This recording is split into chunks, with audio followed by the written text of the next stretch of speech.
The white man will try to satisfy us with symbolic victories rather than economic equity and real justice. By Malcolm X. Welcome to Tuesday's episode of the Toya Talks podcast. I am your host, Toya Washington, delivering to you a brand new episode of the Toya Talks podcast that we are entitling Identity Politics. Listen, hear me out, hear me out, hear me out. As you guys know, I do the treatments every week for episode. I plan ahead for future treatments of the podcast episode.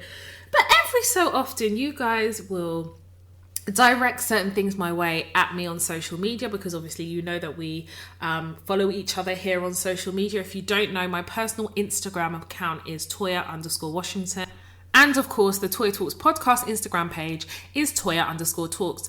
So every so often, you guys do reach out to me, and I was added recently by a couple of people to a TikTok. It was a TikTok video. A black queen was recording something that you guys thought would be interesting to bring to the podcast. And coincidentally, and the way that ancestors work, I was already formulating a treatment to do with identity. And you guys will know that I've spoken a little bit about identity. I say a little bit, I dedicated a whole episode. And it's episode 16 in season 2 of the Toya Talks podcast, called Showing Up to Work as Yourself. And I would say that this is an extension of that episode. And it just worked really well that I was working on this identity politics episode, and then I was added in a TikTok, which actually works well in kind of bringing to life the things I wanted to talk about in this episode. Also as well, if you are based in the UK, then of course Boris Johnson has made an announcement about what the roadmap and people and the media are calling Freedom Day, which is actually the 19th of July. And it is not Freedom Day because COVID is not taking a break for the summer holidays. COVID is here. The virus has mutated, and one of the mutations is the Delta variant, and it's highly transmissible. However, Boris Johnson has gone on to make an announcement of what the 19th of July in the UK will look like. And I'm going to actually talk a little bit about kind of his announcement and also the impact to work and the world of work. And actually, I received a DM about kind of what the world of work is going to look like now, organisations moving crazy. And I often share on my Instagram stories. So if you don't follow me on Instagram, you're really missing out, because I do share in the week a couple of things, a few things, and you get a bit more of a flavour of my personality as well. But more importantly, you guys get an opportunity to sometimes ask me questions. You guys know that if you do have dilemmas, then you have to email hello@toytalks.com. However, you know, the odd thing where you want to at me or you want to make a comment about something, you know, my DMs are open, and as much as possible, I do try to respond to everybody. We do have a dilemma as well that came into the mailbox that I want to read out today. And I feel like if we're going to talk about identity politics, we're going to have to be talking about Iggy Azalea, because her blackfishing was on a different level. But we all know that the CEO of blackfishing is the Kardashians, primarily Kim Kardashian. And we're going to talk about that, because I don't think that we can talk about identity politics. I don't think I can have an episode called Showing Up to Work as Yourself without talking about identity. And as black women, that is our identity. We are black women. And without any further ado, let's get into the episode. I think part of feeling comfortable in who you are is also how you present yourself. And everybody has different styles. Everybody has a different way of speaking, all types of things. What makes you you? That's your individuality, right? And recently I had to give a presentation about Toya Talks to an organisation. In fact, I've been booked to give several presentations, more like consultations, initial consultations that I do for businesses. And obviously they have to pay, because we deserve to be paid for our talents. Anyway, I digress. So I got ready in the morning and set up my laptop and everything to do the presentation. Took some time from work. Obviously, you guys know I'm a consultant. Commercial contracts. Took an hour or two out to do the presentation. So as I got ready, I decided to wear a long Adidas dress. And it's just really nice long Adidas dress. Simple, black, you know, normal Adidas original dress. And my fiance Kay said to me, "Oh, are you going to do the presentation like that, or are you going to wear like a shirt?" Or I was like, "No." He said, "Why?" I said, because this is who I am. This is how I feel comfortable. I don't feel comfortable in a shirt or a suit. And if I did feel comfortable in a shirt, it would be like one of those soft shirts, they do them in Ralph, right? But that's not who I am in what I do. Like, that's not how I feel like I number one, feel comfortable or best represent myself. And actually, this is who I am. I'm just very simple, and I don't feel as though I have to put on an act or pretend to be something I'm not. It's not a job interview, and even if it was, I still wouldn't wear a suit. I have to come as I am, and society just has to learn to accept people's individuality. I think there's a time and a place for everything, but equally, let's not make the assumption that because you wear a suit, you're good at a job you're interviewing for, or because you wear a suit, you must know what you're talking about. It's not about that. It's about the person that sits within the suit, and in fact, the suit is merely a distraction, and it's just not me. And I'm not knocking anybody who wears shoes, who wears suits or shirts or ties. Like, do whatever makes you comfortable. I know I've got a couple of friends who would be remote working and they'd wear a shirt with a tie. That's how they would go to work, to their desk at home, and that's who they are, and I respect that. But I think for me, I've just gotten to a point where I know who I am. I'm comfortable in my skin, and equally, I just think I'm at that point in my life where if you're going to judge me based on a preconceived stereotype in your own mind, a shirt and a suit ain't going to change your mind about me.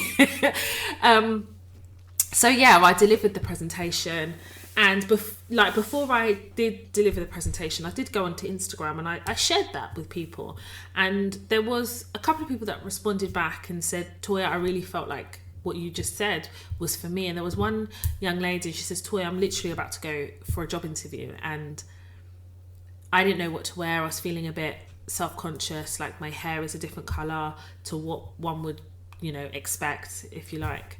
And I just didn't know, I had like a bit of anxiety. And she said, I realised that I just have to show up as myself, and myself is good enough. And that made me feel amazing, because I think as Black women, we are told anyway that we, are not good enough, or we are judged always judged on what we don't do versus the stereotype.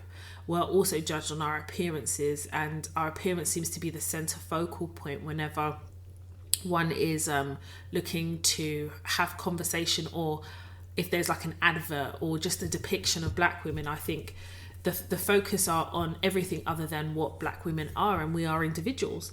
And I definitely wanted to set an example to people that I get it. There's some environments and some work environments, like for instance, if you're a trader on the trading floor, you may be expected to wear a suit, and maybe that's the industry you feel comfortable in. But I think I've always known very, very early on that I didn't feel comfortable in that, because I knew that I could be a part of that world. And when I say that world, I grew up in Tottenham, as you guys know, like not the lottery funded Tottenham that you see now. You guys know I grew up in the hood, and our proximity to suits, shirts and ties were our teachers. That was the example.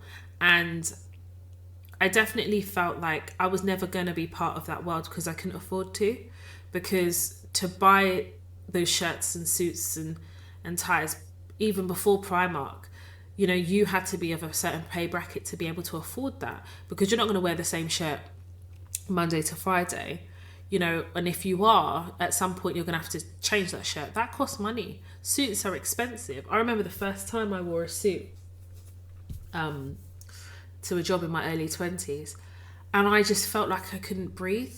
I felt like this is not who I am. And knowing that I was walking the path of qualifying as a lawyer, like becoming a lawyer, I knew that suits were quite intrinsic to that profession. So you can imagine the breath of fresh air that I was able to breathe, knowing that, number one, I actually didn't want to fully qualify as a lawyer. Getting halfway through my training contract and knowing that actually this wasn't for me, it was also it was a relief as well, because I kind of didn't fit into that. I was very good at law. I was very, very good at family law. I was very good at criminal law as well, housing law. But I just didn't fit in to that. Do you understand? Like, and also I was very disillusioned by what justice meant in this society, where justice is only relative to a certain race who are protected by white privilege. And I was done with it, you know? So now being a consultant, and even before then being a contract manager, and even before then, I've never really been in industries where you have to wear a suit and tie. And actually, when I go for interviews, if that is the requirement, I probably would not go for an interview there, because I know that, number one, it's not who I am. Number two, I'm not trying to keep up with the Joneses. Remembering also that I used to work at Goldman Sachs, and that was traumatizing as well, because at one point I thought that in order for me to be accepted in the world of work, or to feel like I actually had a job, I had to assimilate. And part of that assimilating was wearing a suit and tie and shirt, and then it was Louboutins, and then it was keeping up with the Joneses and making sure that I kept up with the latest trends, because people would judge me in the lift. You know, when we talk about identity politics in the workplace, often we do play the role of politicians, and we do have to almost keep up with, you know, the fashion, which one would call in politics legislation, right? Like, who legislates that actually this is you have to wear a certain colour this season, and if you go to work and you're not wearing that particular colour, then you're being judged for that. And I definitely felt very judged at Goldman Sachs. I'm not going to lie, when I look back at Goldman Sachs, I think it was an amazing opportunity for me to be able to work there, develop my career. I know it was the bedrock and foundation to where I am now, but I also will go on record to say that it was very there was a lot of elitism, there was a lot of I don't know, undercurrent of prejudice, like based on like what you earn and where you came from. And I often found myself changing who I was, i.e., you know, speaking differently to feel like I was part of them. When someone says, oh, what part of London are you from? I'll say North London. Almost ashamed to say, actually, I'm from Tottenham in North London. I felt like I had to, in order to be accepted, I had to start resembling them in my clothes, in the way I spoke. But you never really resemble them, right? Because you are a black woman, I am a black woman, and ultimately I always knew that I was also being judged on being a woman and being a black woman. I will say that when I look back to my career, or when I look back into places I've worked, I'm so happy that I realised quickly that actually, in order for me to really deliver and feel comfortable, when I say comfortable in a workplace, but comfortable enough to be able to go there and call that my job, there were certain things that I had to do at interview stage. And part of that due diligence, and we speak about due diligence at interview stage, I have an interview masterclass on the toytalks.com website, but part of my due diligence was also about fit. Would I fit in terms of my appearance and my clothes? Like, if I choose not to wear a shirt and maybe I wear a dress, like, is this the type of place I could do that? Or is this a suit and tie Monday to Friday type of job? And you know, there were many roles that were like that, and I was able to see that from what your interviewers wear, or when you go in for an interview and maybe you might have to walk past offices or desks, you can see what people are wearing. And that's when I start the interview process.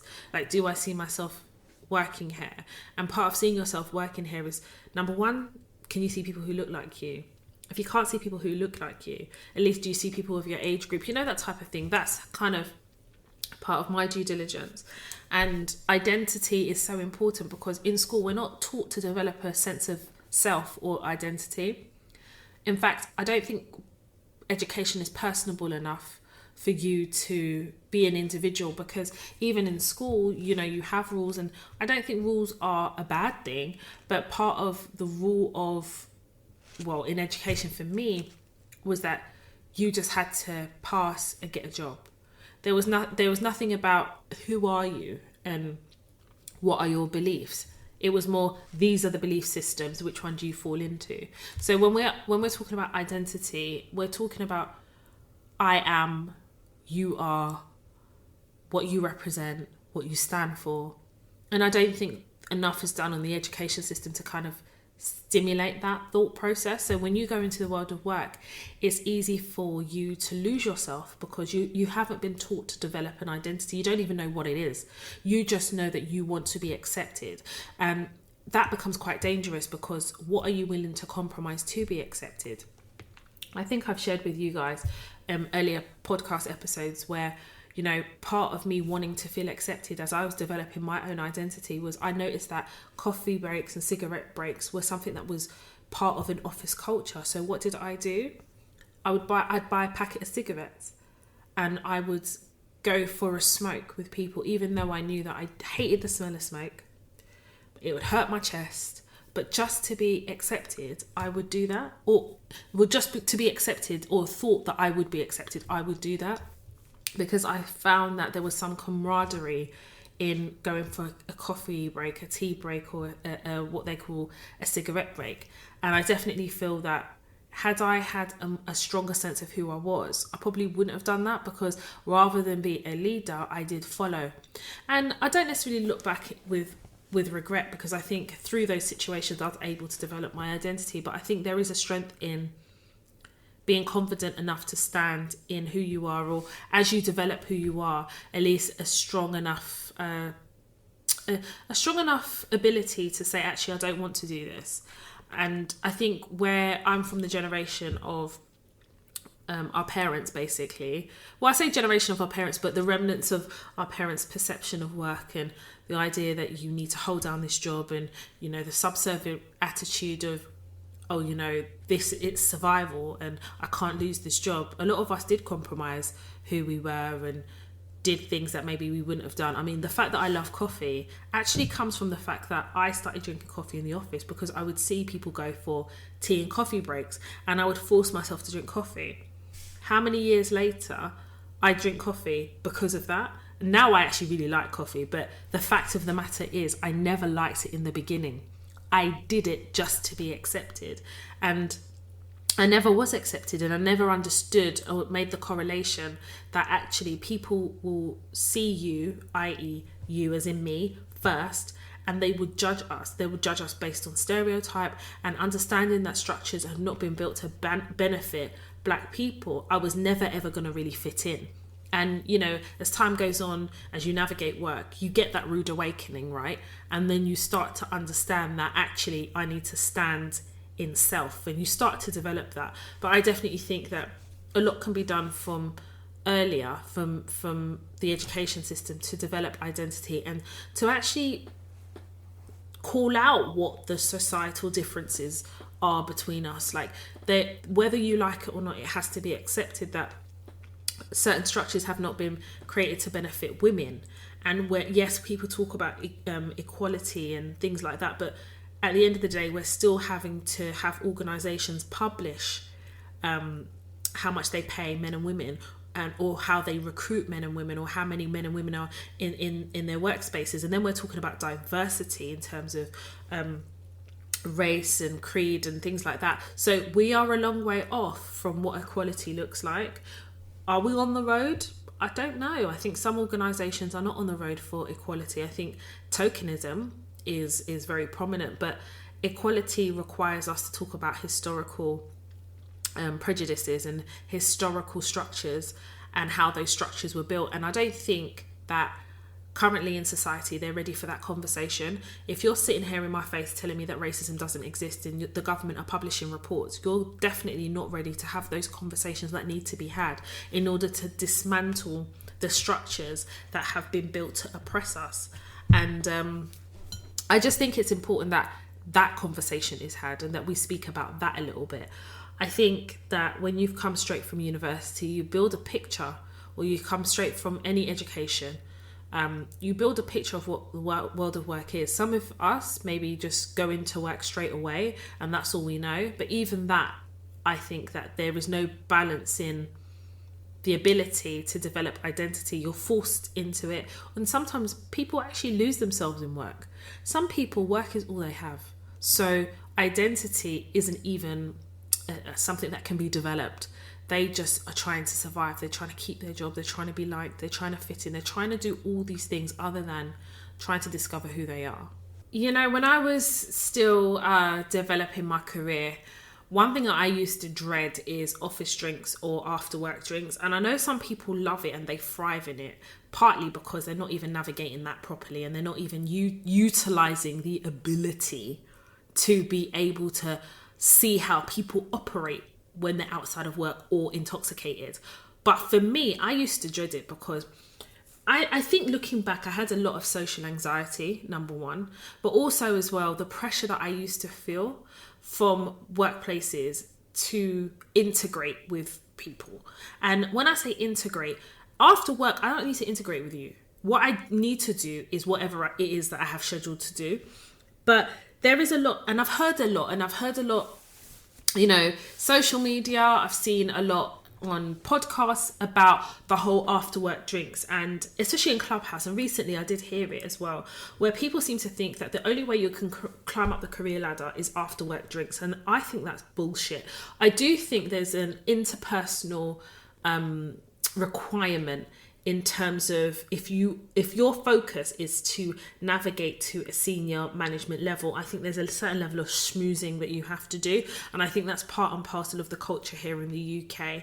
But I will go on to say, I have to caveat that, because there are some people, and there's a lot of people, and I'm one of them, people that will put my hands up and say, to get to where I've been and to get to where I am now in my career, I haven't had to do the after work drinks and get belligerently drunk or go to every Christmas party and make myself look like an arse, or feel that if I don't, then I won't be able to be successful. And I think organisations that promote that type of culture is quite toxic, because it's fueled in alcohol and it's fueled in drink. And some people just do not drink. I think for me, especially when I had gotten to a point where I knew what I liked and what I didn't like, I just wasn't going to after work drinks, or I would go to like one after work drink and I'll go there and I'll have a lemonade and I would nurse that lemonade for an hour, and then I've got another appointment, or I have to do something at home, or I need to help my mum. There was always an excuse, but now and again I would go. And I remember one time I bought a round for everybody, and that was like a big thing. And I definitely think for me, part of that is studying workplaces that I've worked in that was predominantly white workspaces, and knowing that drinking and alcohol and the pub is intrinsic to British culture. And in understanding that, I knew that the way to navigate it is not to necessarily avoid it, but to be strategic about how I dealt with it. When I was a lot younger, when I used to drink alcohol, it was easier for me to lose myself in the after work drinks and find myself not feeling comfortable, but feeling like I had to fit in. And all that happened is that I started resenting those workplaces, because they were forcing me to present myself in a way that I didn't feel comfortable, but would make them feel comfortable. And then as you get older, and as I matured a little bit, and I think this is the difference between the generation now, and they're called Generation Z or Gen Z. I think they're a lot more forthright, and they're a lot more clearer, even if, their thoughts are not necessarily structured or you don't agree, you still respect the presentation of their opinions. Whereas I didn't grow up in that generation. I know a lot of us didn't. We're just trying to survive, and we're just trying to fit in, and we're just trying to be accepted. So if it meant that, we had things to do at home, but we felt that pressure to do that after work drink, or we're being asked directly by your manager, so you think, oh, your manager's going to hate you if you don't go. I completely get it. But like I've said earlier, and like I'm going to say again, you just have to be strategic. I definitely think that, even when I'm navigating the world of work, there is a complete disrespect and disregard to the fact that I don't drink. I haven't drunk alcohol for many years. I do not drink. And that is just a personal choice. It's not a religious choice. It's just a personal choice. But I find that in workplaces, they don't understand personal choice. They don't get that. And as I know who I am, I know who my identity is. And part of who I am is that I don't drink. And that's a choice. And I don't have to explain it.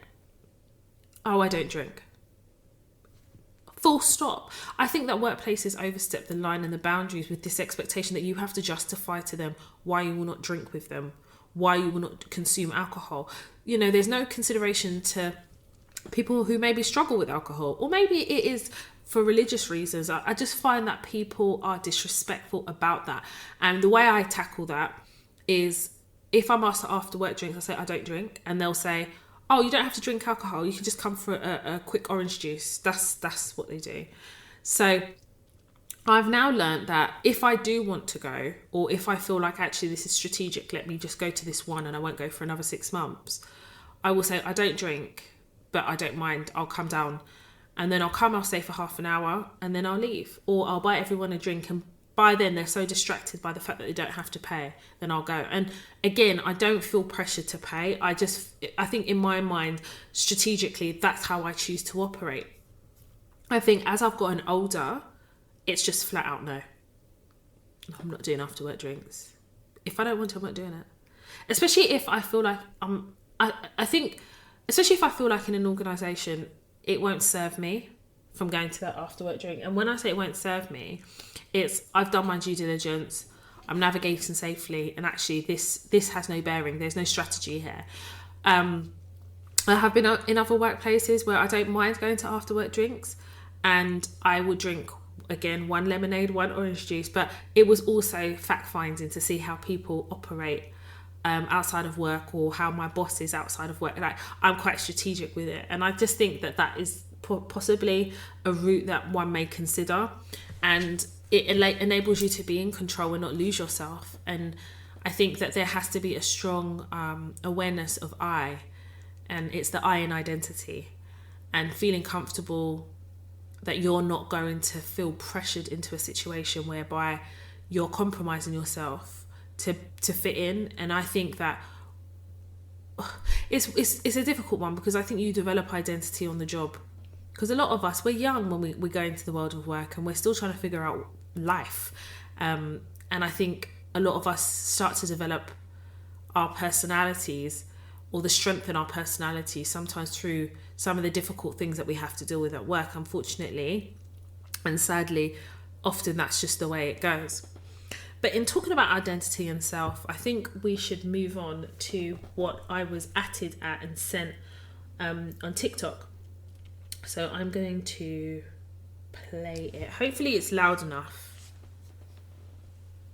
Alright guys, so I was at work today and my boss came up to me and told me that apparently one of my coworkers feels as if I don't like him, because apparently in his book, I never say hi to him, I never speak to him, and he has tried everything in the book to make me like him.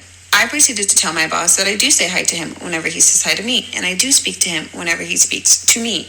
Personally, I am not obligated to say hello or have a conversation with him if I do not want to. Me, as an employee, my obligation to my fellow coworkers is to not harass them, respect their boundaries, and not distract them from doing their work. Anything other than that, I don't give a fuck about. I am not obligated to talk to you. And personally, my form of being cordial is being silent, whether I like you or not. I do not understand why my silence is such an issue for some people. And this has been something that has gone on in almost every single job I've had. If I don't feel like personally talking to somebody, now I'm a bitch and it's my fault and I'm being uncooperative. Like, what the fuck? There is a lot of expectation placed on Black women in the world of work. And even hearing this Black Queen's experience of the world of work and what her boss told her, you know, number one, it reminded me of a situation that I have spoken to you guys about before, and I will raise here again. But it's this expectation that as Black women, we're not obligated to perform for you. Well, not just as Black women, just as individuals, we're just not obligated to perform for you. And I do definitely see the correlation between being a Black woman and the expectation that we're supposed to be happy all the time. Because obviously, society rids us of any human emotion, which is upset, pain. The society strips us of humanity. So the expectation is that we're supposed to be happy all the time. And actually, I honestly think that our silence as Black women makes non-Black people uncomfortable because they don't know what we're thinking. But my thing is, why is it that we're not allowed to just exist in and be silent if we choose to? But it's not, the expectation is not placed on non-Black people who are silent. It's just assumed, oh, she's just quite quiet or he's quite quiet. But when it comes to Black women, it's like the rules are different. And I think it's toxic. And I think that society has shifted.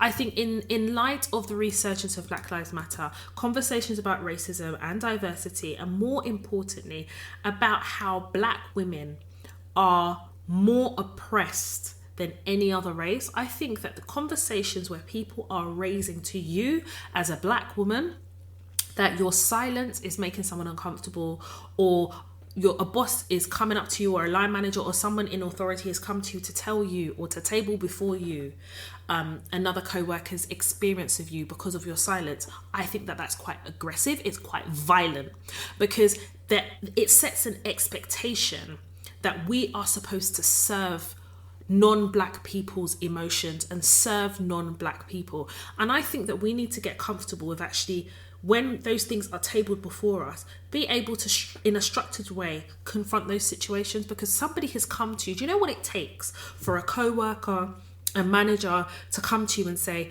oh, you're silent, or you're quite quiet when you, and you know, it's making someone uncomfortable. To have the courage as anybody to go to another person, a black woman, to tell a black woman that, it is disrespectful, because what you're saying is we are not allowed to be ourselves. And sometimes I definitely think that, you know, in workspaces, that they generally think that if we're quiet, then we must be angry. And it lends itself to this stereotype of black women, of being aggressive, of being angry. And I think that we are now in a position in society where we have to start challenging those stereotypes, because I want to sit here and say to you, actually, you know, there's a strategic way to deal with it. But actually there isn't, because the strategic way would be not to deal with it. And I'm not ever going to use this platform to promote something that I know that I can't embody, because I'm telling you this now.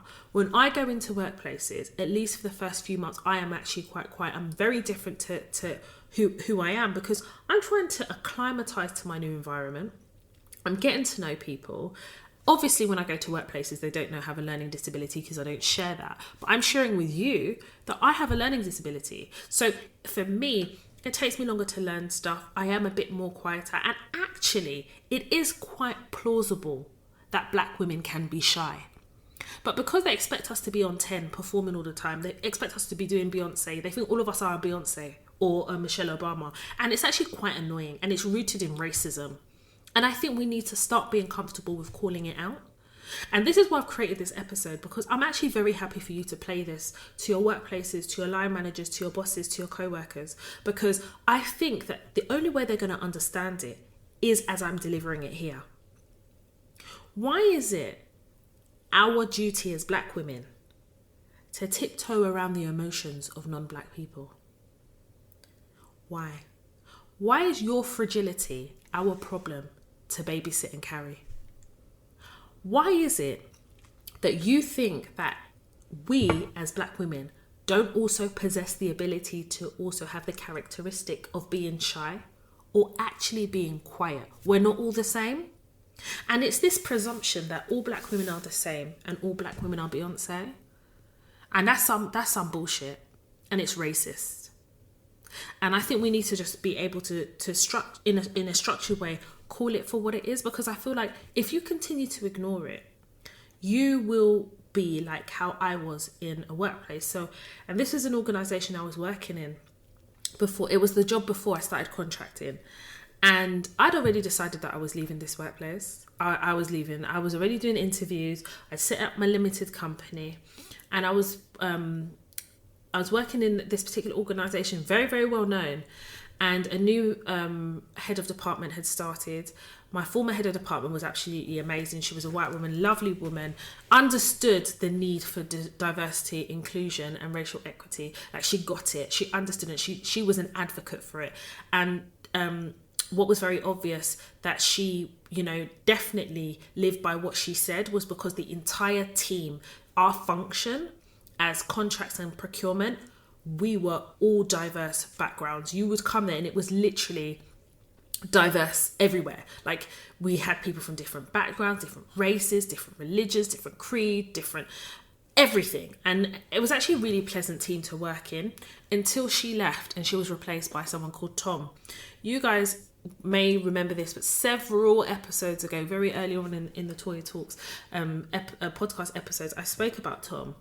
And basically, when Tom had started, he's very much a morning person, jumping off the walls, bouncing off the walls. And he'd come in, and our team was quite a subdued team. Like in the morning, everybody would be quite quiet, or quite focused. And that was just generally across the board. Now you had the arse lickers that were on 10 all the time. The bum lickers, their nose stayed brown because they wake up at 8:30 to go and follow the boss where they're going. But a majority of us, we were quite laid back, chilled. And also as well, we're trying to figure out this new boss and what is he trying to change? Are there going to be redundancies? Is he going to try and put his stamp on things? You know, like the normal stuff. Now, for me, I was much the same. And everybody knows I am not a morning person, especially when I haven't had my coffee. I make no apologies for it. I was hardworking, I delivered, and I was bloody good at my job, okay? So it just happened to be that this new head of department, and his name was Tom, started around the time of end of year reviews. And these end of year reviews would then determine your score, which would then determine your bonus.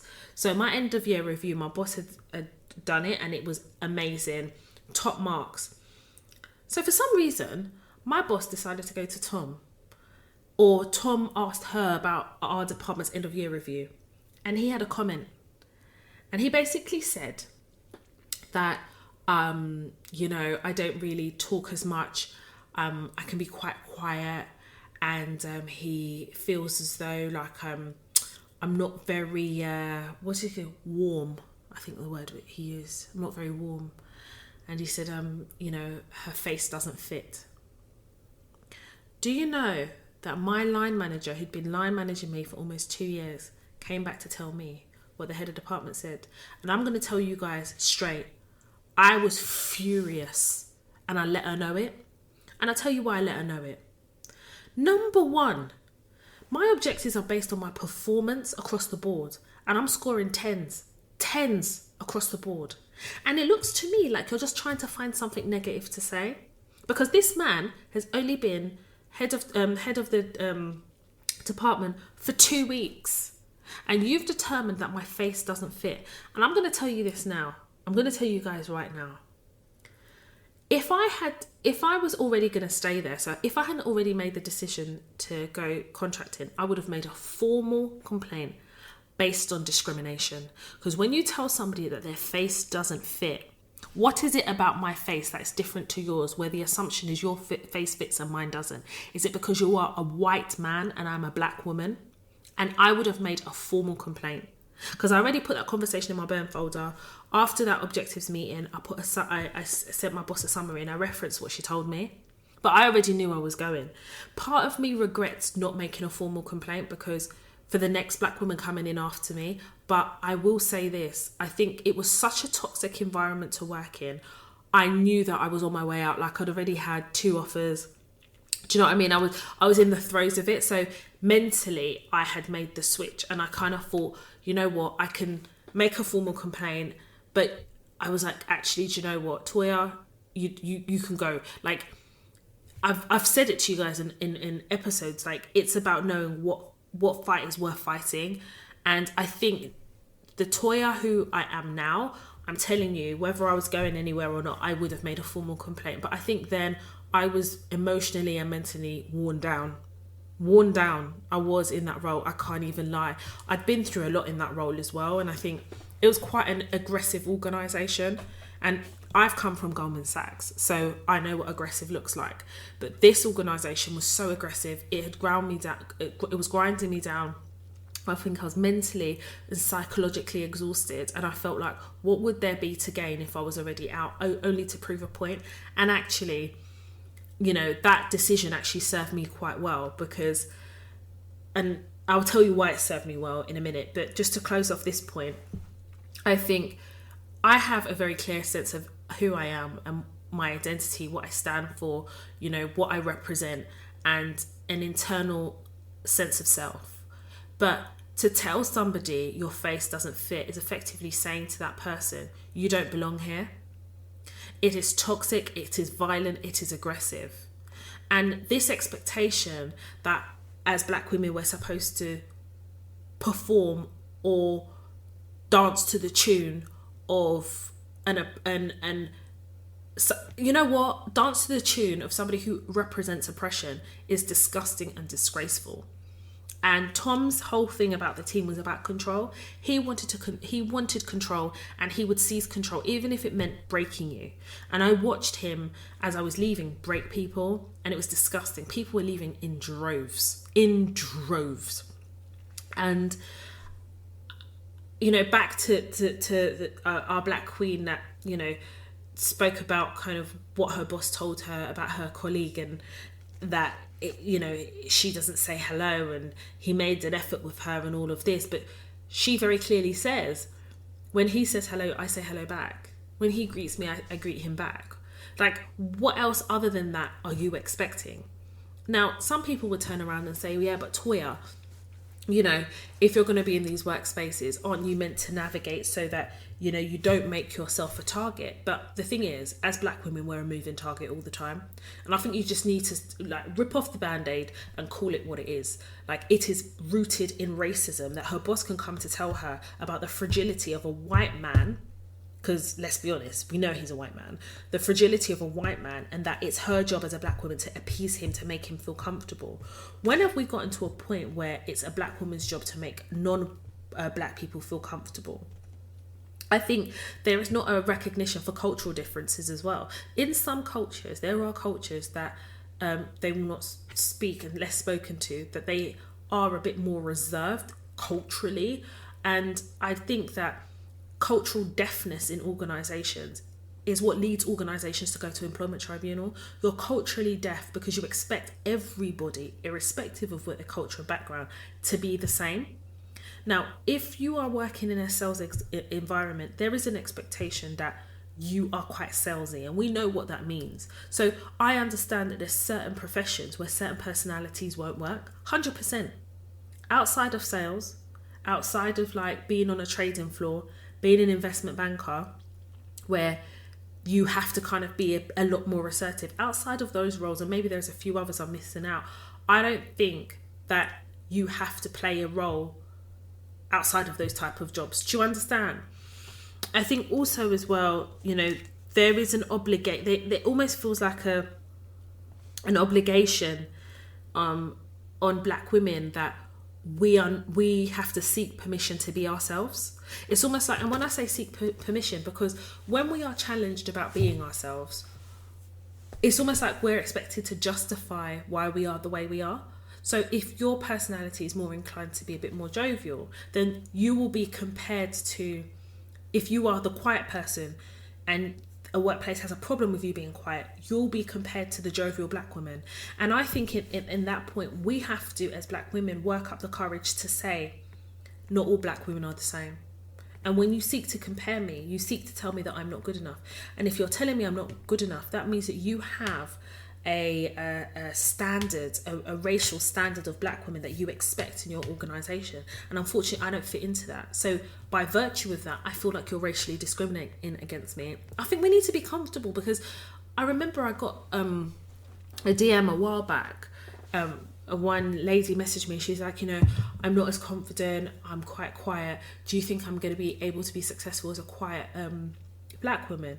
And I think it's possible to be successful, but your success is limited, because it's different if you're telling me you're quiet because you're naturally that way. But if you're saying to me, can quiet people be successful? Of course you can be successful as a quiet person, but there is an element of having to interact with people, right? Because even with this black queen on TikTok, she's cordial. There is no obligation for her to be anything other than that. So you can be quiet, but you have to be able to be cordial too. If you're in a meeting, you have to deliver a presentation. You can still be quiet, but still deliver your job. Being quiet is not an excuse to not deliver, is what I'm trying to say. But you are allowed to be whoever it is that you are. And I'm past this stage now in my life, and I'm past the stage in accepting that society gets to dictate to us that we have to be joyful, happy, screaming and shouting all the time, that they're trying to Beyonce us, and we are not all the same. And in as much as, we talk about diversity, I don't think non-black people understand what diversity means. I think they just look at it as just race, but also there are subdivisions of diversity too. And part of it leans itself to culture, background and upbringing. And I don't think organizations factor that in. For Tom to tell me that, for Tom to tell my boss that my face doesn't fit, he told her that so it would get back to me. He wanted to make me feel uncomfortable. He wanted to remind me that he is my oppressor. And I said, no, you can't oppress me. I'm past the stage of being oppressed. I'm oppressed by my period pains alone. I'm not going to be oppressed by anybody. I don't care if you're a white man. I don't care if you're an Asian man. I don't care if you're a white woman. I don't care if whatever race you are. You just don't get to oppress me because I don't fit the mold of what you deem as acceptable. Or you get to dictate as a black woman how I operate in your structures. You're not going to get to do that. I ended up leaving. I went contracting. When I resigned, I sent him an email. I'll never forget that. And for those of you who follow me on Snapchat, you may recall, I sent him an email resigning. I got an email within 0.5 seconds. On the Monday, I resigned on a Friday. On the Monday, he was begging me to stay. But still in his, I really want you to stay, and offering me everything, the role that was actually available that would have made sense for me to transition to would have been line manager, because my line manager was also leaving too. But he didn't offer me that. He offered me more pay. He offered me a senior title, but not head of department, even though I was the most qualified to do it, even though they knew they had to go to market. But my face really didn't fit. And who did he hire? A white, middle-class man, no qualifications, worked in one organisation for about 5 years and thought he knew about contracts. Couldn't even draft a contract. He'd say it, can't even draft a contract. I've worked my way up. Worked my way up from where? You were never at the bottom. You worked your way up from up. Workplaces will cause you to question your identity, because I realise that organisations need you to not have a sense of self to be able to oppress you. Your line managers need to shake the foundation of who you are in order to feel in control. And I say need because I still think that we are operating in systems where they think that oppression, heavy-handedness, fear-mongering, and just being toxic is a way to manage staff. And I definitely feel as though, even with this black queen on TikTok who expressed how she felt and what her views are, I genuinely agree with her.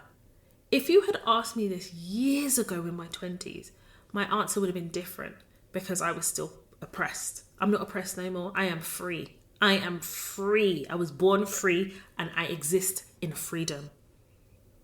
When you start to develop who you are, when you know who you are, right? When you develop who you are, when who you are is tested, and then you know who you are, no one can sit here and tell you about you.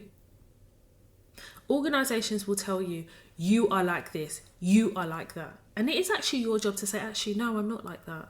I'm working in a professional environment and I operate with my colleagues in a professional way.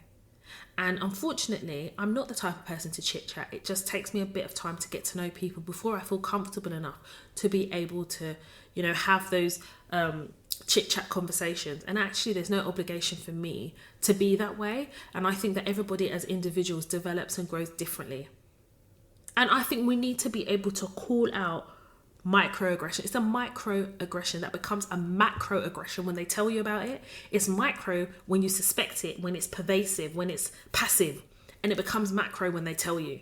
So I believe that this young lady on TikTok, her boss was displaying macroaggressions rooted in racism, rooted in cultural discrimination as well. There is such thing as a cultural discrimination, where just because, people say, oh, we're in America, we're in London, we're in England. It doesn't matter. People represent where they come from, where they're brought up. And whilst we are operating in the UK, such as myself, or operating wherever you are, doesn't mean that you can't be who you are. And we need to start breaking down and these things, and by talking about them, that just because you live and work in a certain country doesn't mean that you have to be them. Do you understand? And we need to start promoting individuality and acceptance. This society is so toxic that it's unwilling to accept anything different than what they deem as acceptable. I don't give a shit about football. I don't care if football's coming home. I'd like sanitizer and people to wash themselves Monday to Friday. Why can't soap be coming home? This country is rooted in football. That's part of their culture, and I can respect that. That's your culture. You will respect mine. I don't give a shit about football. I don't care. At work today, because I had a headache and I said it, I've got a bit of a headache. I'm sorry if I'm a little bit slow today.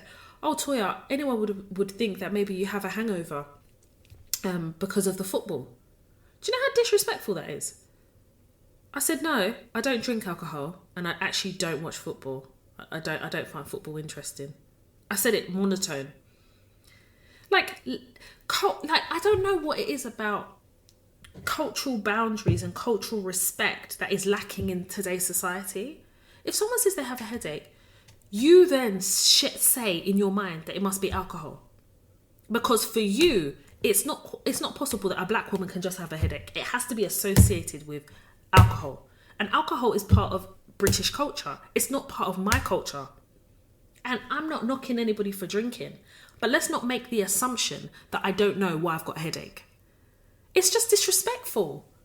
And I think that it's about how we confront those things. Maybe this is not the right way to think of it, but I'm just going to be honest. I see it as a black woman in the workplace, I always have a target on my back. I know that because I work in mainly white-dominated organisation industries, and therefore I recognise that the target on my back is that, number one, I'm best in class at what I do, so I give them no choice but to consider hire me, and I then deliver. But I think if they had a choice, it wouldn't be me, because I am a woman and because I am a black woman. If there was a black woman and a white woman, and this has happened several times, where I've gone for a job, even with one of my really close friends, and I'm more qualified, I've got more experience, they will go for the white woman. They will, because that's who they feel comfortable with. However, I will also caveat that to say, if I'm going for a role, an organisation, and I'm best in class at what I do, even though these spaces don't want to see me, they know they want best in class, so they will hire me. But it doesn't remove the fact that there's still a target on my back. So where these organisations think they can say, well, we can't be racist, we hired you. No, you hired me because I was best in class at what I did. And at the end of the day, everybody likes good things. So let's not be stupid. Everybody wants best in class. Everyone wants the best. So if I'm the best, you will hire me. But it doesn't mean you have to like me, because you and I both know that in order for this to be delivered, I'm the best person for the job. But equally, I'm still operating with a target on my back, because I'm still the things that you don't want, but you have no choice but to have in your organisation in order to deliver against company targets, against company objectives or business goals. Do you understand? And I think that organisations need to open their eyes to the fact that we as black women are not stupid. We know how and why we're operating in your spaces. Number one, because we have no choice. Number two, because we should be able to access and operate in your spaces. But we want to do so as ourselves. We want to turn up to work as ourselves. We don't want to feel obligated to speak to you and have chit chat if we don't want to. Yes, it's common courtesy to say please, thank you, good morning, how are you? To be cordial. But anything more than cordial is a choice. Now, some may say, but Toya, how does somebody kind of navigate to success if you're not willing to do those things, to smooth? But everything in moderation. And actually, if workplaces, if co-workers, if team members made people feel welcome and comfortable, maybe you will start seeing a different side of people. Maybe people start opening up. Maybe when you stop placing an obligation on black women to be anything, maybe they will then be themselves. And if themselves are to share, to laugh, to joke, to have chit chat, then that becomes our choice. Stop taking our choice away from us. Stop Beyonceing us. We are not always wanting to perform. We don't always want to be on the stage. And some of us, we are not even on the stage. Some of us, we are not interested. Your racial bias, your racial stereotype, and your racial prejudices are magnified in certain situations. I'm speaking to non-black people here. They're magnified. So you have to do the work.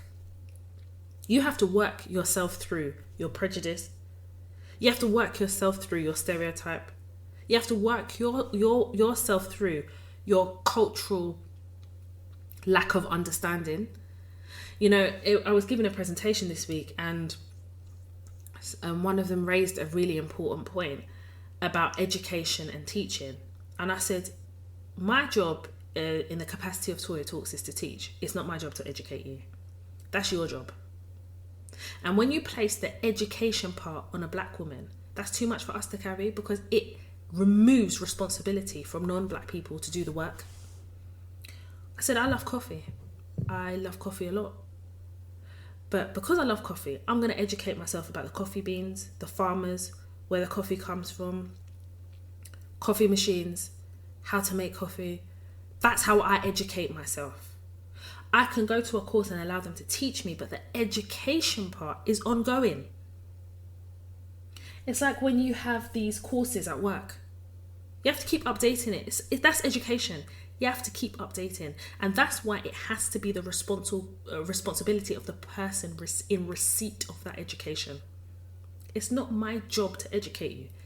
In the capacity of Toya Talks, it's my job to teach. But the education, the work that happened after I stopped teaching you, is the education. That becomes your responsibility. We need to start, and I'm talking to my black sisters, my black queens here. We need to start making sure that the education part of things is the responsibility of non-black people. It is not ours. This is why our shoulders are often weak.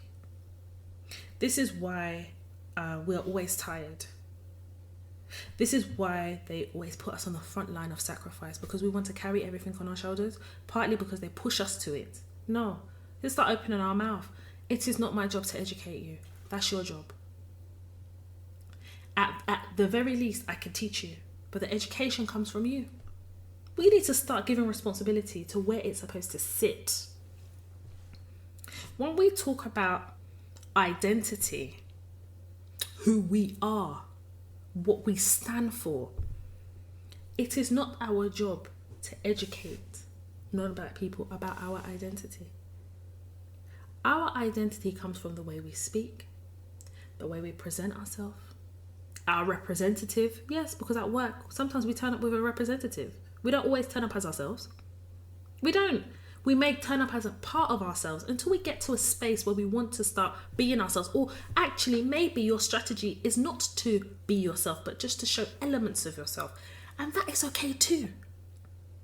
Let us normalize being able to exist as ourselves in any space we want to. That comes down to our clothes, the way we talk, even the way we do our hair. Don't worry, you've got an episode coming about that. So to the black queen on TikTok, I agree with you. I support you. And I identify, because I've been told my face does not fit.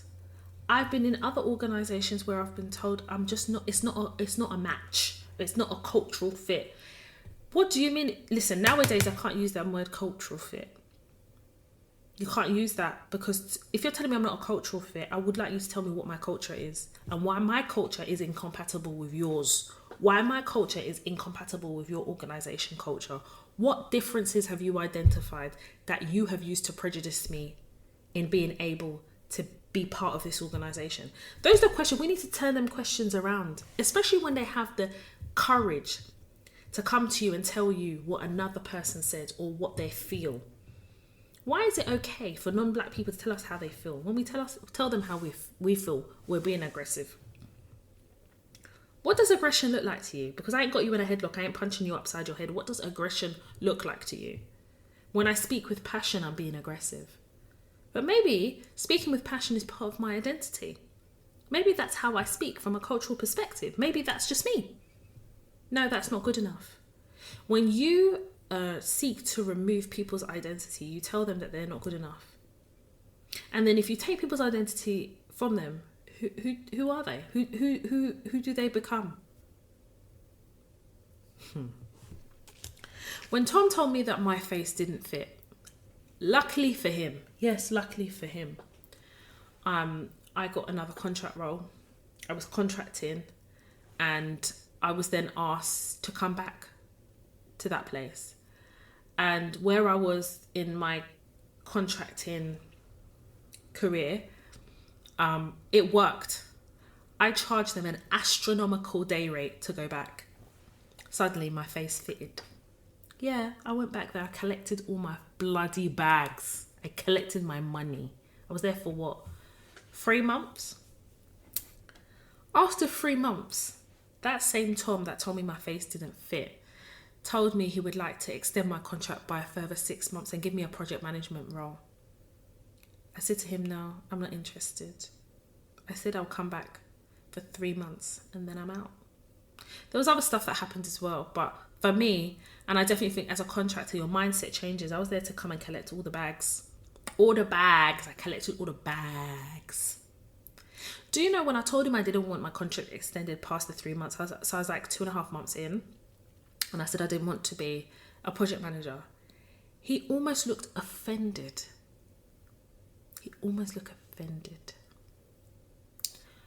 When he asked me several times, but the final time when he asked me, why don't you want to, stay here as a project manager? It will be great for you. It would be this, it would be that, all the things. I says, well, actually, I didn't want the project manager role. And actually, when I was in a situation where you could have convinced me to stay, what you could have offered me was the senior manager role.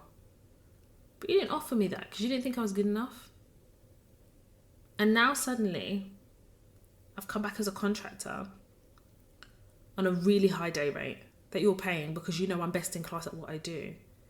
You want to extend and you think I should be grateful because of project management role? No, I just don't think my face fits. That's what I said to him. And he looked, you know when all you boys look like you've caught their hand in a cookie jar? My man was red. Yeah, my face doesn't fit. I left with dignity. I left with my head held high. Even after I left, they still couldn't fill the role. Imagine leaving a contract, leaving a day rate. As a contractor, that's not what we do. We'll stay there and finish the money before we go on. Yeah, we stay there. We deliver, and collect all the money that you've apportioned for the reason why we're there. But for me, I knew it was more than money. It was about my dignity. It was my identity. You tried to shake the foundation of who I am when I was a perm member of staff by telling my line manager that my face didn't fit. In 2 weeks, you decided my face didn't fit because I wasn't kiki and ha-haing with you, because I wasn't screaming good morning to you in the morning, that my good mornings, my calm good mornings weren't good enough. My delivery wasn't good enough. The fact that you would make jokes that are not funny and I'm not laughing and trying to topple myself off my seat. You decided that my face didn't fit. You are a racist. Because when you seek to tell somebody that their face doesn't fit, what is it about that person's face that would make them fit if their face looked like yours? He is so lucky that for me, the bigger picture was contracting. And because I navigated it in the way I did, I was able to go back there from a perm to a contractor on a day rate. Listen, when I was starting off as a contractor, the minimum day rate you would expect is $350 a day. I went back there on $550 a day. £550 a day. I was just starting out as a contractor. I was literally just starting out as a contractor. I was on good money. He was offering me as a project manager $750 or $775 a day. Weren't interested. I'd already finished my assignment. There are organisations and places that you work, managers, teams that will break you. I've been broken in organisations. I've been the woman that walks into the toilet and starts crying, wipes my tears, pretends like nothing's happened and go back in. Why does pain, suffering, stress, distress, why is that an intrinsic part of our existence? Why? Well, partly because some of us choose not to speak up. Some of us don't know how to. And some of us are in fear. Because I know all too well that speaking up sometimes could cause you to lose your job. Yeah, because then, even though you're a target, you now become a highlighted target. But what's the alternative? To say nothing? This is why I say to you guys, yes, there is risk in everything. But if you do your due diligence and you have your burn folder, you have your feedback folder, and you navigate strategically, even when you do raise something, if they even try to move in a way to try and get rid of you, you are already a few steps ahead. You have to be developed as a seasoned professional and developing seasoned professional to be able to identify certain things before they actually take place. You see that voice inside of you? That's like a sixth sense. That's like your subconscious telling you something. You need to lean into that voice and listen. You may think, oh, I don't know who I am yet. But you're a developing person. And as you develop your identity, you are going to have that voice in your head that tells you, actually, this isn't right.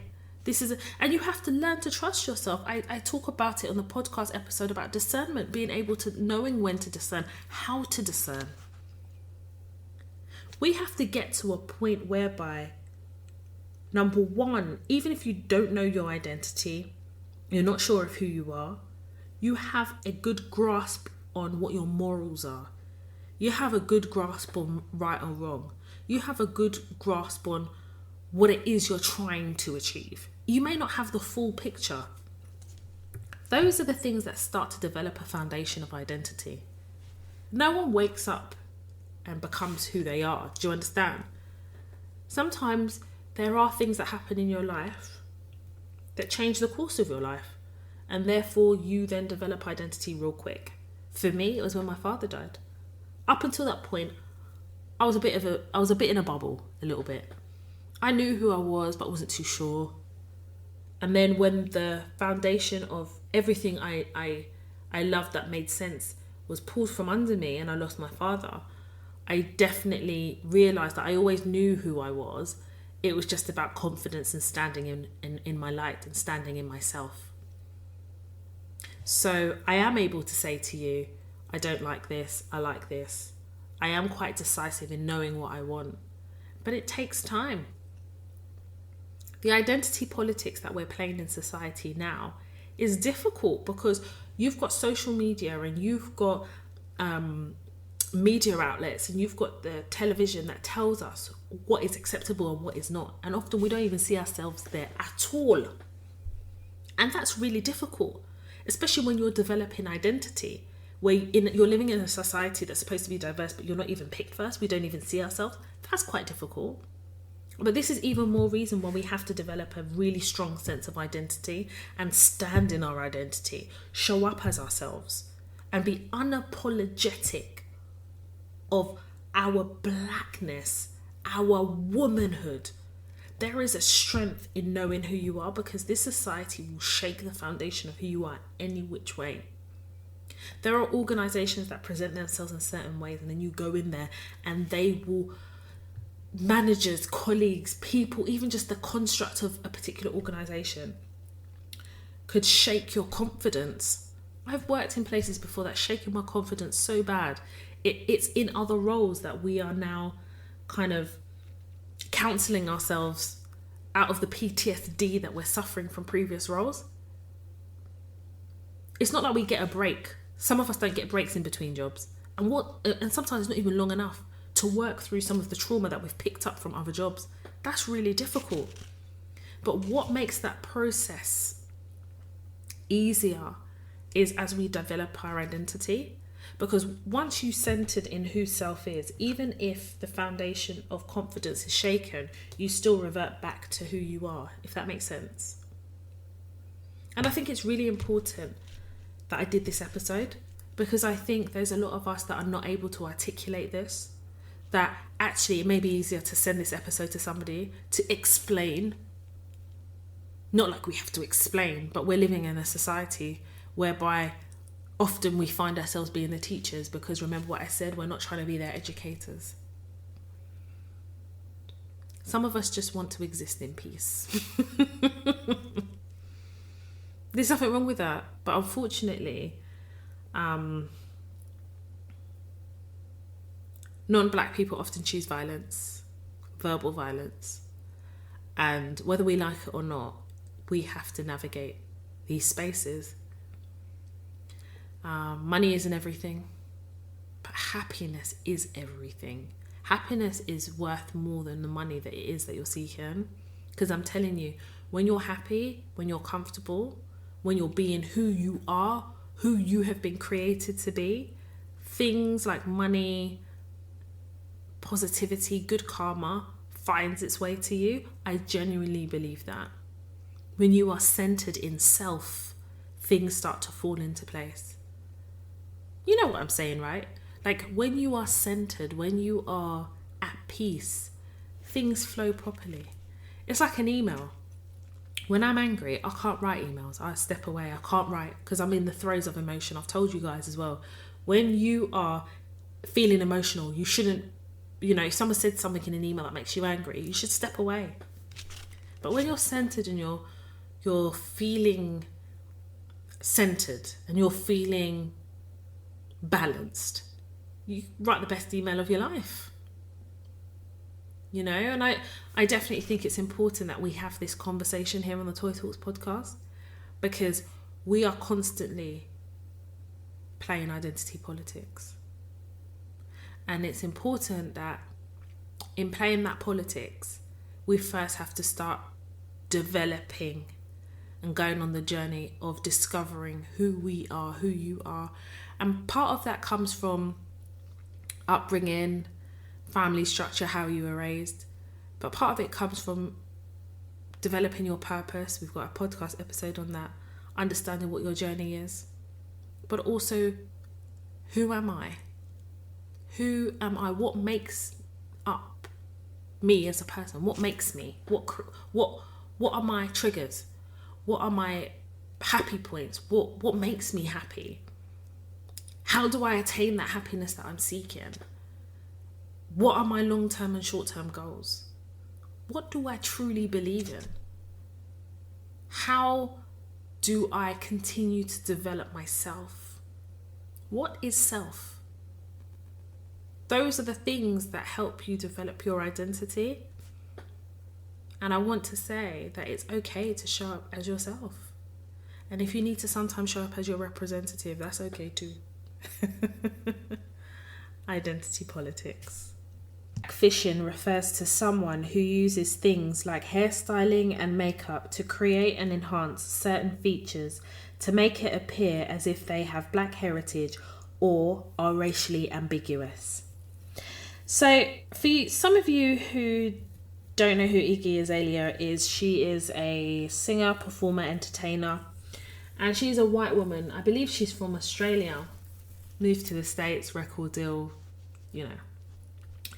And there is a picture of her. It's a new video release. And to be honest, she was unrecognisable.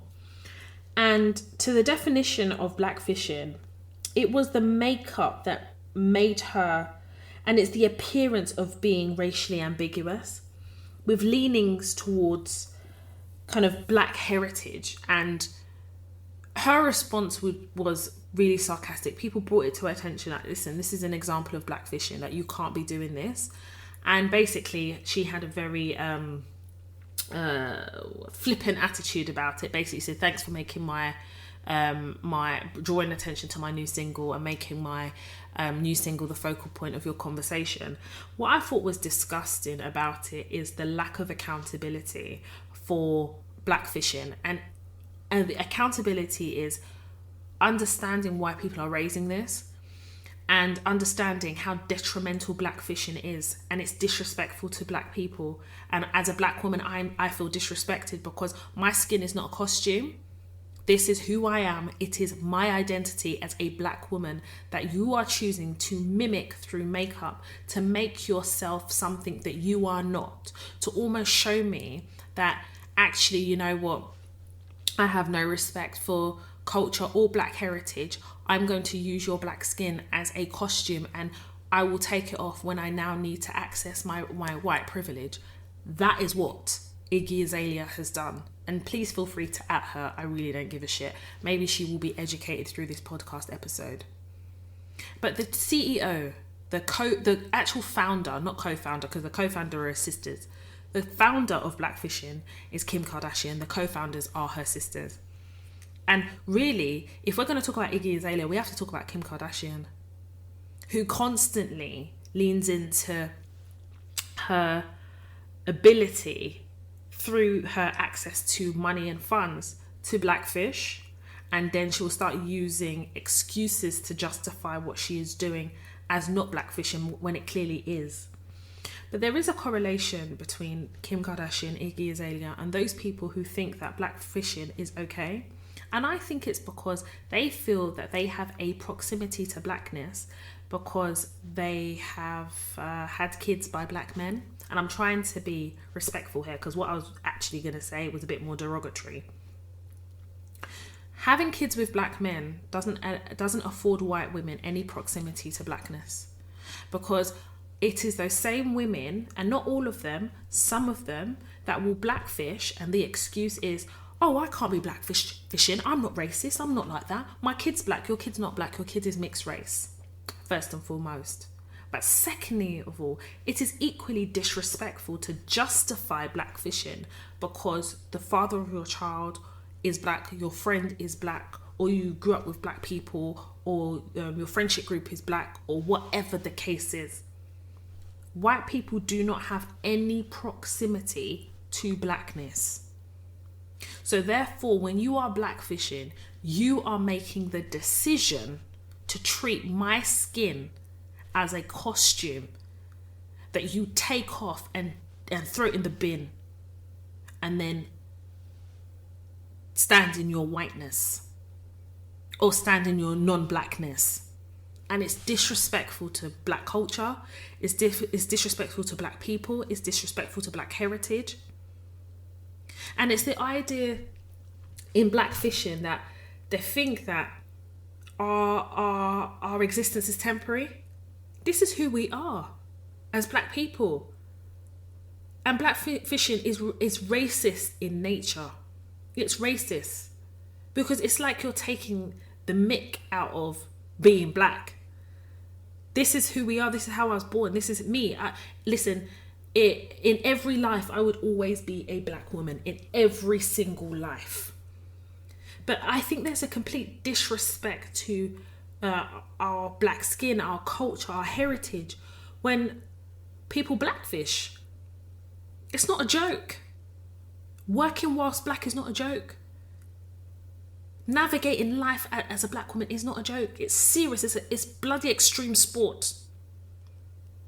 So Iggy Azalea, you are the donkey of the week, because it's only a donkey that behaves stupid like this.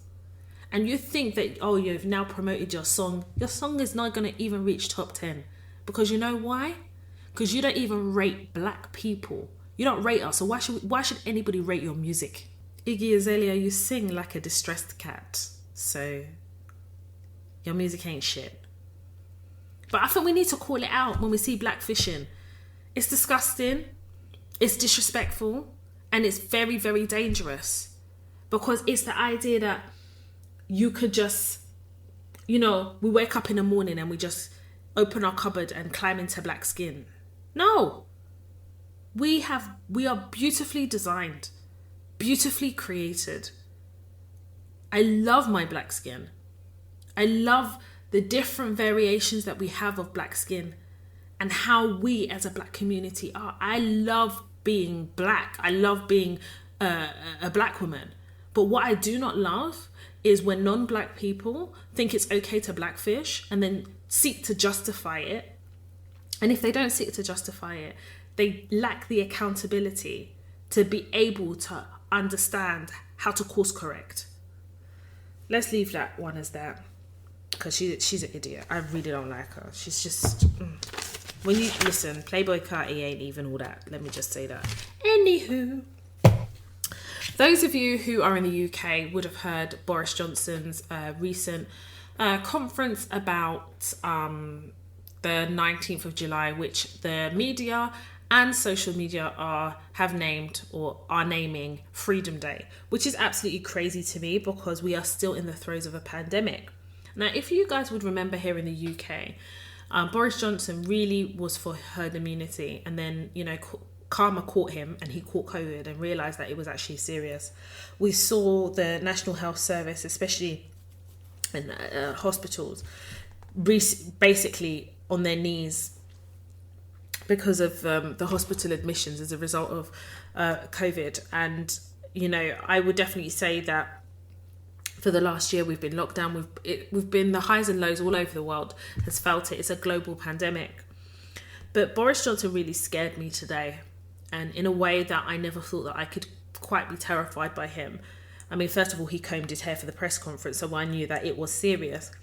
But it was the fact that he is now lifting all COVID measures, which includes scrapping the 1 meter rule and having masks rather than a legal requirement, making it optional and allowing businesses to decide whether masks would be worn if people were to access like restaurants and things like that.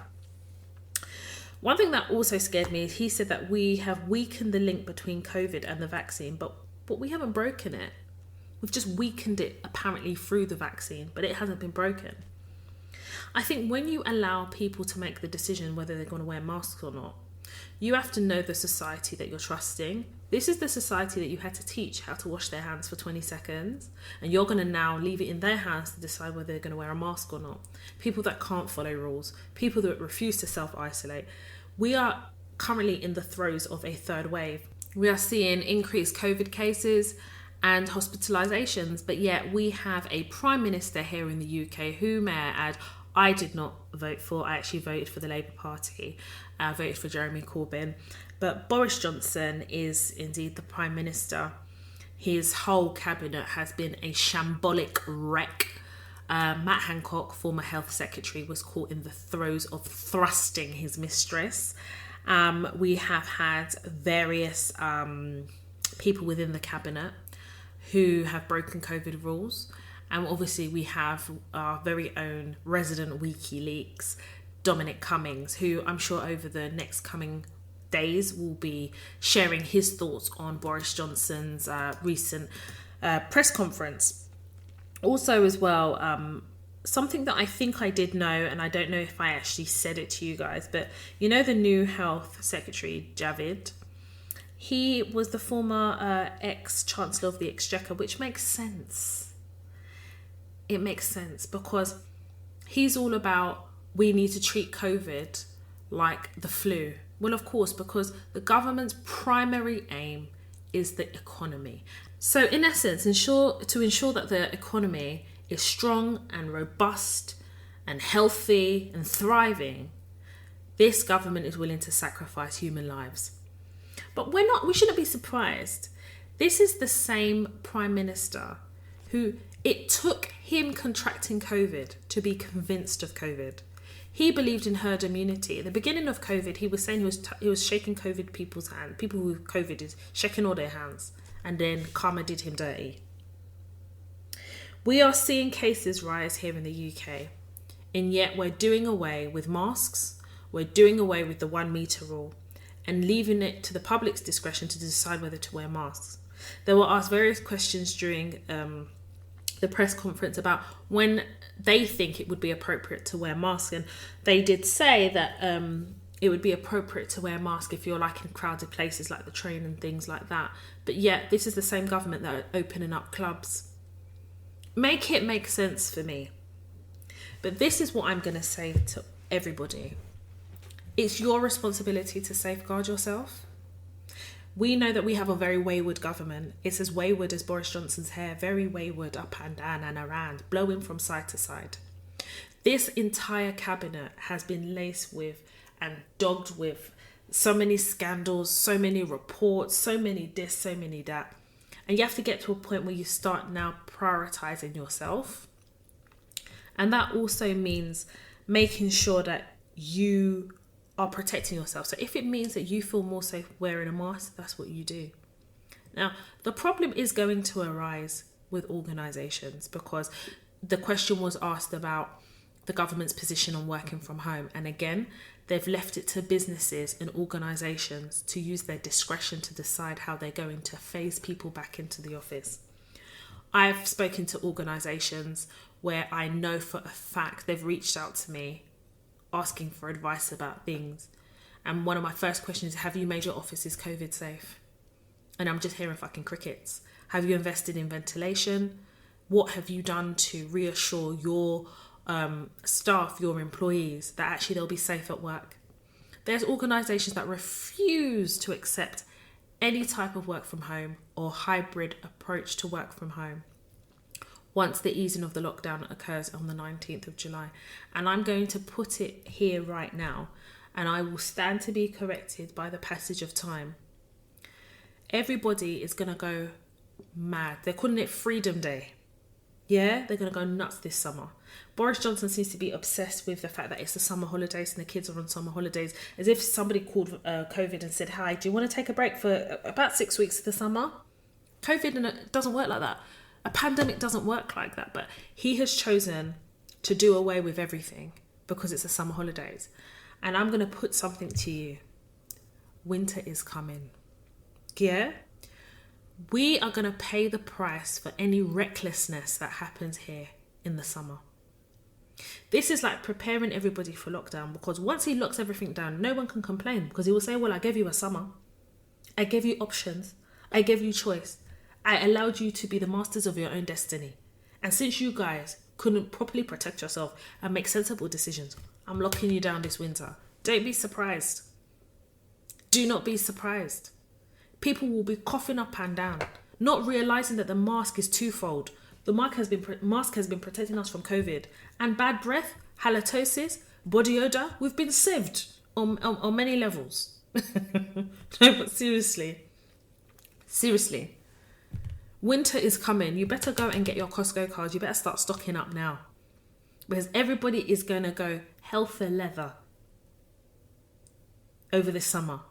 The 19th is coming, and I genuinely believe that there are some people in pockets of our society that think that COVID has left for the summer. They're genuine people that think that. Now, I don't know how much more I can talk about the vaccine, because last week's episode, Vaccinated Against the BS, I had to change the name because they shadow banned my podcast episode. So I have renamed it Immune Against the BS, and suddenly I wasn't shadow banned anymore. But what I will say is, whoever decides to take the vaccine, if you've decided to take the vaccine, that is your choice. In the same way, when organisations are now going to put pressure on you to take the vaccine, it is going to be your choice. And I think that organisations are going to take the piss. And I think that this is going to be an opportunity for us to really challenge the organisations that are trying to implement or trying to police our choices through the vaccine. I think that there's going to be a big pushback from organisations whereby employers are choosing to be either hybrid or solely work from home. But I think that there is enough... we've got enough supporting us to be able to open up conversations and negotiate.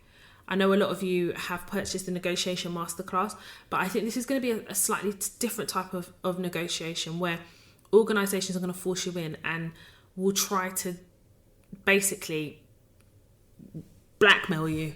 If you don't come in, you're going to lose your job. And I think a lot of organisations are going to find themselves in an employment tribunal. I genuinely think that. I have shared on my Instagram some of the challenges some of you Black Queens have been having in the world of work. I've had to advise people, I've had to draft letters, I've had to do so much stuff because organisations are really thinking that they can just lift the lid and everyone goes back in the office. I, for one, am not going into anybody's office. I've chosen not to take the vaccine. There's not enough data to support any decision for me to take that vaccine. I want to know what the long-term effects are. I want to know what the common anomalies are with the vaccine. I want to understand how it affects women in terms of having children, periods and menstrual cycles, because initial reports that I'm hearing is that a lot of women have found their menstrual cycles changing, heavy bleeding or no bleeding at all through the vaccine. as a result of the vaccine. So for me, I'm waiting for the data. And that's what I've told everybody that's asked me. Some people, I said, it's not your business. In the same way, you wouldn't ask me who I voted for. You can't ask me about my immunisation status. It is disrespectful. I've made the decision as a ethnic minority as society has labelled me, as a black woman, that there's not enough data to support any decision for me to take the vaccine. I am at risk of being very sick from the vaccine. The data shows that there is a side effect, and I don't know if my body's strong enough to take that.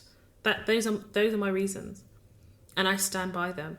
I don't judge anybody for taking the vaccine, but if the reason you've taken the vaccine is to go on holiday, that's a very stupid reason, because that means that you're entrusting the government to actually make a decision about the safety of a vaccine. The safety of a vaccine that hasn't got enough data. Okay. So I will say that there are going to be some challenges ahead. I definitely think that there's going to be a lot more challenges over winter. I think there are going to be some lockdowns, some heavy lockdowns. I think that winter poses a challenge anyway, because we have the added pressure of the flu that occurs every year with a new strain. I think that with the vaccines, you take the first one, the second one. Apparently there's supposed to be a third one as well. I think they're calling it the third booster. And I think that the uptake for the third one's going to be very difficult, because I think, number one, people are going to start wising up to the fact that this vaccine is not a cure. I also think that people are not going to want to deal with some of the side effects that I've been hearing that people have been encountering. And I think that organisations are going to have no choice but to accept a hybrid approach, especially if winter we go into another lockdown. I think that this is a great opportunity for us to hold our ground when it comes to workplaces that are insisting on us returning to the office Monday to Friday. There is no reason why, having worked remotely 100% for a year and a half, that would justify returning to the office full time. I think that there is a duty of care that organisations, I don't think there is actually a legal duty of care that organisations have to their employees, and it's important that we hold these organisations to account. What mitigations have they put in place to ensure safety of the employees within the workplace? Are we facilitating super spreaders by disregarding any type of mitigations in the workspaces that make us safe as employees? What are the reasons why we are being asked to return to the workplace full time? What is it that I will be doing full time that I haven't been doing for a year and a half of my employment? I think some people will lose their jobs because they will not be able to manage this aspect of what's going to happen as a direct reaction by organisations. And I think that people really need to listen to the podcast episodes to really understand how it is that you are going to be able to navigate either 100% remote or a hybrid approach. I definitely feel as though, it's going to be a tough couple of months. And I think as we walk into winter, it's going to be really tough. And I'm hoping that the podcast and the Toy Talks platform is really supporting you as you navigate the world of work. And as I've always said, the Toy Talks podcast is here to guide, educate and teach Black women how to navigate the world of work safely, and in turn highlight the path of our success. In highlighting the path of our success, I truly believe that if you navigate strategically, if you do your due diligence, and more importantly, you show up as yourself, we're going to be fine. But there are going to be some tough times ahead. This government is shambolic in the UK. And I definitely think we need to look to Australia and how they're doing things. If they have cases that are rising, they'll lock down. They don't hesitate. They are honestly about stamping out the pandemic, stamping out COVID, or at least protecting their citizens so that there are some types of freedoms. Do you know what I mean? Anyway, I'm going to leave it there, and I'm going to thank each and every one of you for joining me. I hope that this episode resonates with you. If it does, please share it with 1 or 2 or 3 or 4 other people. Make sure that you share this episode with whoever you think can benefit from this episode or the entire podcast. I want to thank each and every one of you for joining me every week, every Tuesday, for a brand new episode of the Toy Talks podcast. I hope that I've comforted somebody out there who is maybe struggling with their identity in a world that's telling us that our blackness is not good enough. If you would like to follow me on Instagram, my personal Instagram page is Toya_Washington. The Toya Talks podcast Instagram page is Toya_Talks.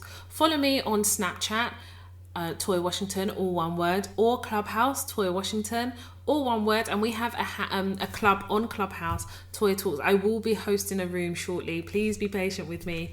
If you want to also follow me on Twitter, it's Toya_W with the hashtag Toya Talks podcast or Toya Talks.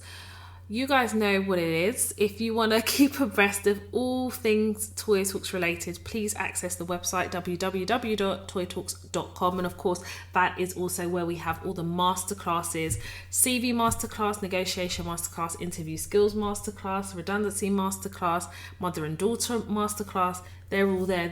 They're the tools that I've provided. That's where I teach, and that's an opportunity for you to access that education as you navigate the world of work. And I think I'm going to leave it there. I'm going to see you guys next week. I'm so excited for next week's episode because we are going to be talking about the modern man versus a traditional man.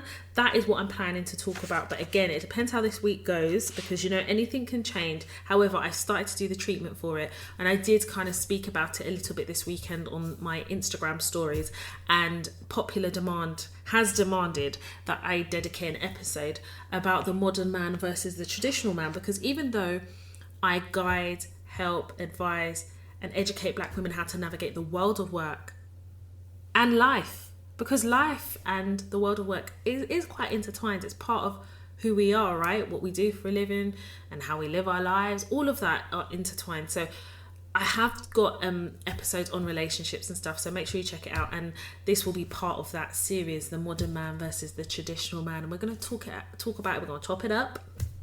And if you've got a work-related dilemma that you want us to talk about here, your anonymity will be protected. Please email hello@toyatalks.com.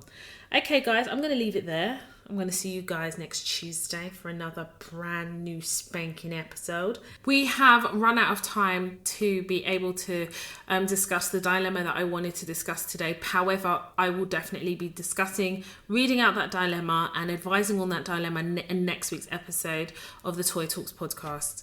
Make sure you stay safe, take care of yourselves and each other. My name is Toya Washington, and you have been listening to the Toya Talks podcast.